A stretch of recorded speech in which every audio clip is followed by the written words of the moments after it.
రాముడు సీత డ్రాయింగ్. ఎందుకు all of the sudden రాముడు సీత డ్రాయింగ్ చేస్తున్నావు? రేపు శ్రీరామనవమి.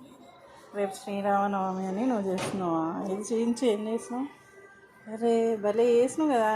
ఎట్లా చేసినావు కృతి? నేనా అలా చూసుకుంటా. ఓ టీవీ. అరే సిమిలర్గా ఉంది కృతి. ఏదే ఒకసారి దగ్గర పెట్టు చూద్దాం ఎట్లా చేసినావు. Same same.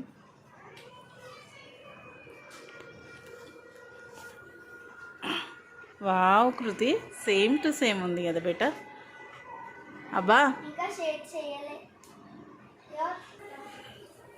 Very nice, super. Same ఉంది కదా. బాగా చేస్తుంది కదా. Super super drawing. బాగా చేసినావు పండు. సీతారాం జై శ్రీరామ్ అని. ఏది చూచు చూచు ఇద్దరు. నువ్వు నుంచో.